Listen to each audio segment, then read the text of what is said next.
Nah, apakah ini tidak berarti Tuhan itu memaksa? Nah, karena kata harus itu hukumnya wajib.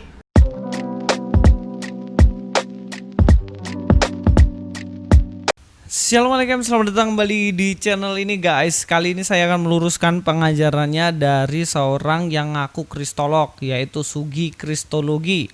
Setelah beberapa video yang saya sudah bahas tentang dirinya, kali ini saya akan membahas lagi tentang statementnya yang mengatakan bahwa Tuhan orang Kristen tuh suka maksa karena dia pakai kata harus. Orang Kristen disuruh untuk memberi upeti dan dikatakan harus, itu merupakan pemaksaan. Mari kita langsung aja nonton videonya. Ayat selanjutnya ayat 26, ayat 28. Dan engkau harus mengkhususkan upeti bagi Tuhan. Siapa yang berfirman di sini? Tuhan. Siapa yang memberi perintah engkau harus mengkhususkan upeti bagi Tuhan? Ya Tuhan. Nah, apakah ini tidak berarti Tuhan itu memaksa? Nah, karena kata harus itu hukumnya wajib. Harus menyisakan upeti untuk Tuhan yang berupa hewan, cewek, dan sebagainya. Kalau kita pahami baik-baik bagaimana Sugi ini nggak terima kalau Tuhan dalam Kristen itu mengharuskan seseorang melakukan sesuatu dan dianggap itu sebuah pemaksaan. Apakah benar demikian? Mari kita bahas. Apakah kata harus di dalam Alkitab adalah pemaksaan atau Tuhan memaksa orang untuk melakukan sesuatu? Nah, kita akan lihat langsung aja ayat yang dikutip sama Sugi yang ngaku kristologi. Bilangan 31 ayat 25-27. Tuhan berfirman kepada Musa, hitunglah jumlah rampasan yang telah diangkut, yang berupa manusia, hewan, engkau ini, dan Imam Eleazar, serta kepala-kepala puak umat itu.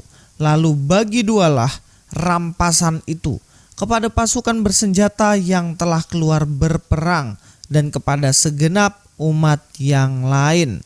Dan ayat 28, dan engkau harus mengkhususkan upeti bagi Tuhan dari para prajurit yang keluar bertempur itu, yakni satu dari setiap 500, baik dari manusia, baik dari lembu, dari keledai, dan dari kambing domba. Dari setengah yang telah didapat mereka, haruslah engkau mengambilnya, lalu menyerahkannya kepada Imam Eleazar sebagai persembahan khusus bagi Tuhan.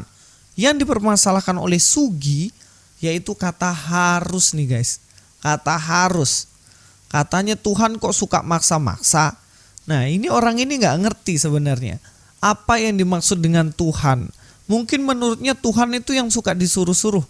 Manusia bilang, Tuhan haruslah engkau menjadikan si A jadi presiden Indonesia dan lain-lain. Ya gak bisa dong.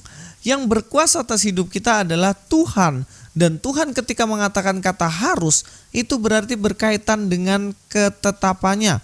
Toh di sini yang harus diambil adalah 1 dibanding 500. Setiap ada 500 benda ataupun manusia, diambil 1 dari 500 itu. Dan kemudian dikasihnya gak ke Tuhan langsung.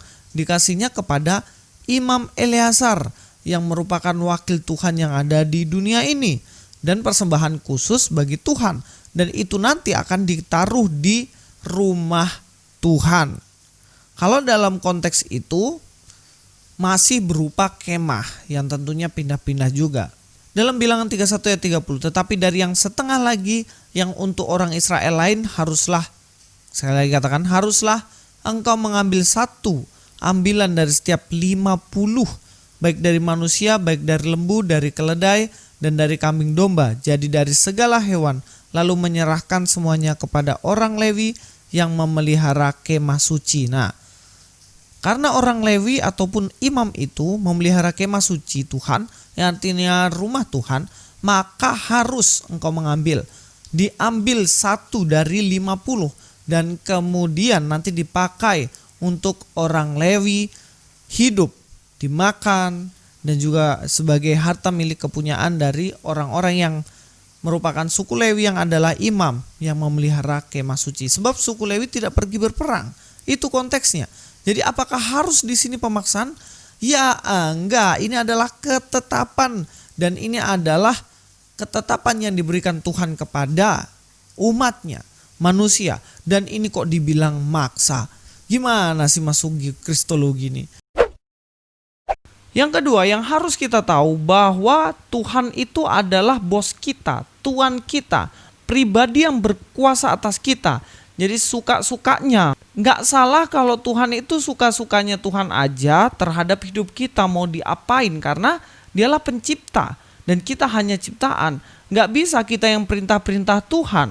Seenaknya aja minta ini minta itu sama Tuhan. Kita ini cuma ciptaan gitu loh. Jadi harus paham konsep ini terlebih dahulu. Mari kita akan bahas ini. Itulah kenapa kita harus memahami konsep Tuhan yang adalah Tuhan kita yang berkuasa dan berhak memberikan aturan yang ada. Dalam Yeremia 31 ayat 32, bukan seperti perjanjian yang telah kuadakan dengan nenek moyang mereka pada waktu aku memegang tangan mereka untuk membawa mereka keluar dari tanah Mesir, perjanjianku itu telah mereka ingkari. Meskipun aku menjadi Tuhan yang berkuasa atas mereka. Demikianlah firman Tuhan.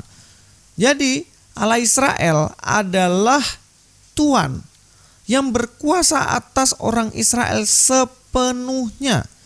Berkuasa atas mereka sepenuhnya. Totalitas. Jadi mereka harus mengikuti siapa yang empunya. Itu konsep Tuhan. Saya nggak tahu ya konsep Tuhannya Sugi ini, apakah ketika Tuhan kasih ketetapan atau peraturan dibilang harus, Sugi nggak mau terima? Masa Tuhan suka maksa-maksa?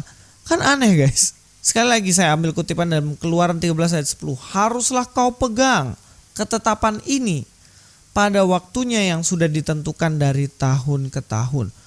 Jelaslah bahwa kata harus itu tidak ada konotasi negatif sedikit pun.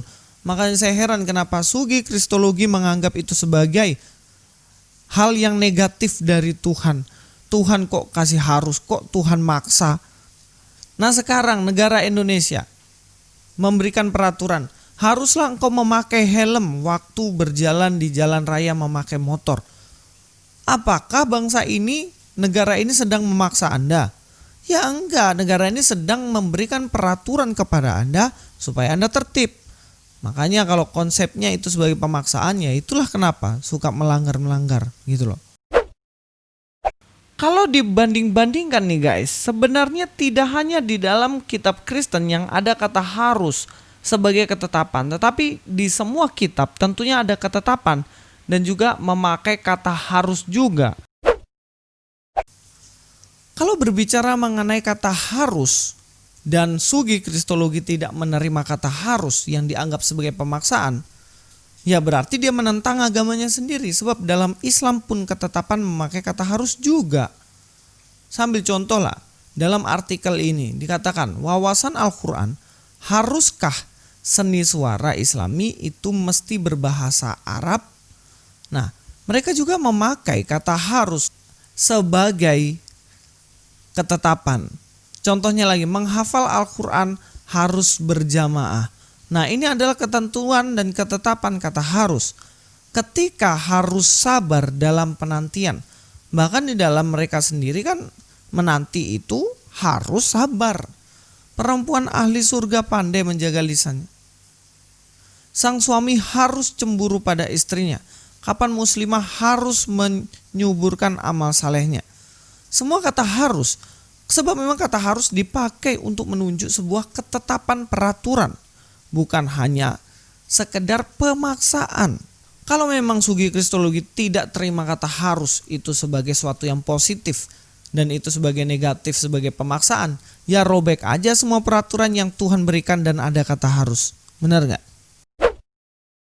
Oke, sejauh ini yang bisa saya bahas, mudah-mudahan apa yang saya sampaikan ini bisa membuka wawasan kita sehingga kita memiliki akal yang sehat untuk memahami kebenaran dalam firman Tuhan, bukan memaksakan kehendak kita, logika kita yang kadang-kadang keblinger sendiri dan salah sendiri guys. Mari kita melakukan setiap aturan dan ketetapan dengan sukarela, dengan sungguh-sungguh, semuanya hanya untuk kemuliaan nama Tuhan. Jangan lupa juga untuk beli kaos Defending Faith yang saya sudah kasih linknya di deskripsi, dan Louis Prasetyo sini. God be with you all.